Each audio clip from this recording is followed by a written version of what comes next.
presentation primarily is multifamily. I always have, and I love listening to Jason Matthews talk about, kind of finance, economics, and retirement planning, because I truly think it goes hand in hand.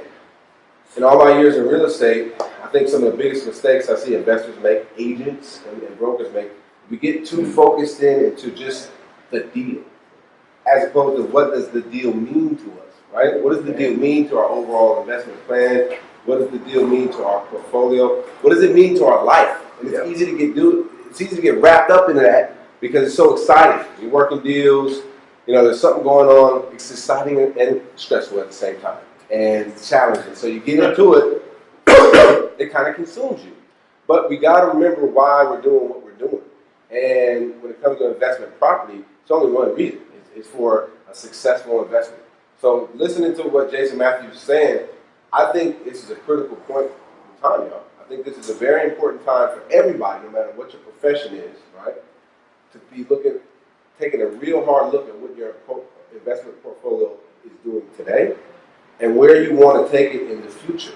Because if you don't, we got these economic forces, we got these political forces, monetary policies and so forth, that are going to influence you whether you like it or not. So you've got to have some type of plan to combat that, and then a plan to be successful because of that. We don't control interest rates. We don't control inflation. We don't control what war is going to happen. We don't control, who's going to be in office. I mean, we can vote, right? At the end of the day, we're going to take it, because we can't influence that. What we can influence or direct is what we're doing about it. So that's kind of what these meetings are all about. Hopefully you can take a couple of nuggets out of this presentation and include that into what you're doing from an investment standpoint. A lot of what I'm going to talk about is real fundamental. It's the real blocking and tackling of multifamily investing. But it's like every time I talk about it, I find myself learning a little bit. And like I said before, I've had some very seasoned people come in here in this meeting and actually say, hey, I took something away. So hopefully I can, give you something of value that you can put into your toolbox to help you to take your investment portfolio closer to where you want it to be. That make sense? Yeah. All right. So our firm, we specialize in apartment buildings, specifically acquisitions. That means that, going out and buying property, sales and management of apartment buildings. That's kind of that's our sweet spot. That's our focus. So that's what I'm going to talk about. Now, why? Here's the basic food groups of real estate, and there's more, right? But you got your single family residential, which is what everybody thinks about. When I get my business card, it says commercial real estate, and I kind of try to brand myself commercial real estate, multifamily. But everybody immediately turns that into single family housing. They want to talk about that because that's what most of the real estate market is comprised of: single family residential. Also, condos, townhouses, 2 to 4 units. That's what we call residential income. Commercial real estate begins at 5+ units. So you got a 5-unit building, you got a piece of commercial real estate. Even though it's residential in nature where people live there, when it's 5+ units, you cannot get a residential loan, right? That's critical, right? It's a big time difference. Many times a 5-unit building might sell for a little bit less than a 4-unit building. Reason being, a 4-unit building, an investor can go out and get residential financing, typically a little bit better terms. Also, someone can buy that 4-unit building and say they're going to live in it, therefore get an FHA loan with 3.5% down.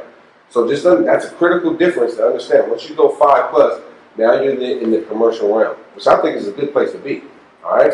So that's anywhere from 5 units to 1,000 units, 200. Anything 5+, you're in commercial, even if it's where people live, right, in apartment buildings. It's commercial real estate. Then you got your retail, office, industrial, hospitality, special purpose like churches, medical offices, hospitals, casinos, all these different types of real estate that are used for commercial purposes, right? The whole goal is to make money. The whole goal is to generate income. Matthews talked a little bit about rate of return. Another reason why I really was intrigued by real estate back when I was in school at San Jose State, and I got involved in this business in 2003, was the different ways that you can make return, different ways you can make money in real estate. We all think about the growth, right? What are prices growing at on an annual basis, right? And really, at the end of the day, that's not the main way to make a return from real estate. The primary source of rate of return is from the cash flow, right? It's from the income that property generates.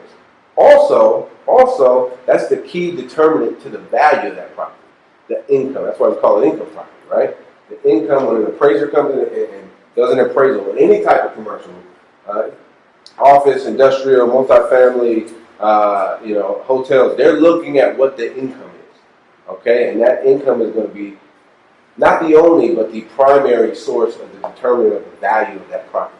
So cash flow is the key to any income property, right?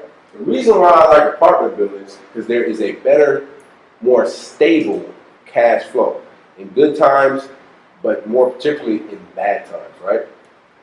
When the market's rolling, everybody looks like an expert. Everybody's having success, right? Anybody remember 2004 to 2008, or 2007, somebody? Grandmas were experts back. Everybody was making money. Everybody was in real estate. Couldn't go wrong. I would go to a network. I do a lot of networking, right? So you go to a networking event, half the room is people in real estate business, right? Because real estate was doing very well at that point, right? Now, what happened when the market crashed? How many people was out there at the same networking events? Couldn't find them. No, you literally couldn't find them because I was at those events. Like, wait a minute, what happened? What's going on? That's because everybody wasn't so smart as we thought we were, right? I was included. Everybody got wrapped up into it because we got caught up in the whole idea of it's going to keep going up. It's going to keep going up. Our return is based on the appreciation of the property. Well, I want to tell you that our return has to be focused on the cash flow. We don't control the appreciation. That's something that we don't know. We don't have a crystal ball. We don't know what's going to happen tomorrow. But we have a reasonable expectation of the income that we can generate based on the occupancy of the property, right? The reason why I like apartments so much, and I kind of made that my focus as a company when I started the company, is because I saw that in 2009, when blood was literally on the streets, I saw the building on 66 in MacArthur. It was 4 police got killed right down the street when we were in the middle of escrow. So I was telling my clients, hey, blood is literally on the streets right here. You know what I mean? We got a crazy economy. We got this crazy stuff going on. But there was a huge opportunity, a major window of opportunity that I saw that a lot of smart investors also saw at that period of time. And it was definitely within apartment buildings. Because during that difficult economic period of time, in some very tough neighborhoods, occupancy levels in apartment buildings were outperforming occupancy levels in just about every other category. What's crazy is even single-family homes, which is typically, for investors to buy a house and rent it out, a house is usually easy to rent out. What happened in the crash is everybody was losing their homes. And so you had this big glut of vacant houses, mainly because the banks had the properties, and most banks don't know what to do with property. They know how to make loans, but they don't know what to do with real estate. So when they get it, all they do is hire a broker like us and try to sell it. Meanwhile, for the months and months and months, those properties are just sitting vacant. I live in Oakland Hills, and I was just amazed at how many properties were vacant in Oakland Hills during this period of time. But what I had to sit back and realize was apartment buildings were still occupied. Even some of the tougher neighborhoods, people were still living there because people need to live somewhere, right? Even if you just got fired, right? Even if your home just got foreclosed, at the end of the day, you got to have a roof over your head. And most people are going to fight and do whatever it takes to get that roof over their head. People that don't going to end up out here, walking around without a roof on their head. But that's a very small number of people because, especially in America, people are pretty resilient. You get foreclosed upon, you lose your job, you're going to find a way to put a roof over your head. It may not be the neighborhood that you are accustomed to, it may not be the lifestyle that you're accustomed to, but you're going to figure it out. And so that's what I saw in the downturn, that people were figuring it out. Credit was damaged, but they were moving in apartment buildings. Some tenants were moving to East Oakland that you would never think about moving to East Oakland. They went to East Oakland, and they got an affordable apartment that they could put their family into. And so apartments really outpaced the rest of the product types during this downtime. Now that things are flipped, apartments are still outpacing the rest of the market, right? In California, things are a lot more expensive. The reason why things are a lot more expensive is because our economy. There's a lot of money out here. A lot of people. Also because of the weather, Not lifestyle. only more expensive, the rate of return is also lower than Right. other states. Right, your cap rate's going to be a little bit lower. Yeah. But there's going to be a little bit more of an intrinsic value to where you are. You know, you got 30-something million people. You got the 7th largest economy, maybe even bigger than that now, in the world. So like as a country, we would be like the 7th largest as a state. So there's a lot of money floating around. The problem is he moved his money out to middle of nowhere, Alabama, not Tallahassee, or I'm sorry, that's Florida. Not Birmingham. I'm trying to think where's the Crimson Tide play? Tuscaloosa. Some of the, or Huntsville. Huntsville's actually a pretty good place to invest. In Alabama, right? These are economic centers. You got a major university. That's an economic center. You got like in Huntsville, they got the Toyota plant. But he was in the middle of nowhere, country Alabama. It died. So when it died. They, you know, He didn't have a non-credit tenant, no corporate guarantee on it. he had a corporate guarantee. It was a company called, it was a grocery store. Grocery stores like some of the safest tenants you would think about. Yeah. Piggly Wiggly. Yeah. They're owned by corporate company, public company, Buy Low Foods. Well, they went bankrupt.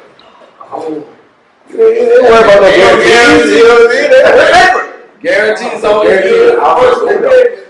But the reason they went bankrupt, well, they had a lot of these sites, right? They were their model was the country backwoods model.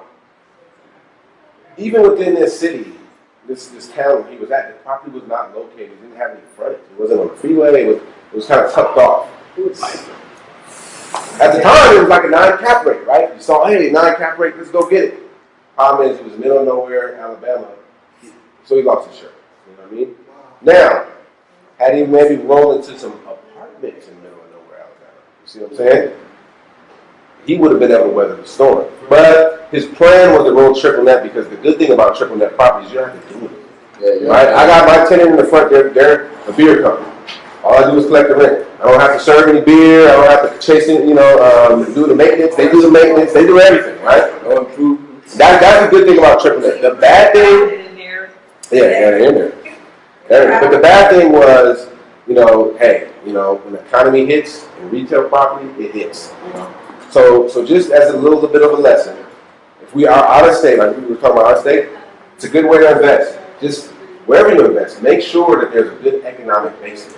Right? There's some employers, but apartment buildings going to give you a little bit buffer because people still need to live in middle of nowhere, Alabama. Maybe the grocery store went out of business, right? But there's still people needing to live somewhere. So that's why apartment buildings, that's why we like apartment buildings. Also here, before I don't want to elaborate too much, it's a great preserver of wealth. If you do got money and you're trying to figure out what to do with it, right? Apartments are a great place to put it because even if the market goes down, if your property value goes down, it's spitting off that income, right? That's why I say cash flow. We got to look at cash flow as determining the main source of the rate of return in apartment buildings. So even if your market value diminishes a little bit, if you've done good, you're going to have some cash flow coming in to help you to balance that out. So it's a great preserver of wealth. It's also a great way to build wealth. If you're dinking and dunking in single family homes, also a good way to make money. It's just going to be a lot more difficult if you're starting with nothing to move up quickly. When you got multiple units, you kind of got some synergy. You have instead of just one unit, you got multiple units, so you can move up. Also, the economies of scale. You got 10 units, right? They're renting out. One person moves out. You still got 9 units to help you out. If you got a house and it's rented, or a single tenant triple net, right? 100% occupied while they're there. If they leave, you're 100% vacant. Not good in the bad. Just need to be aware of it. So some of the benefits of multifamily property.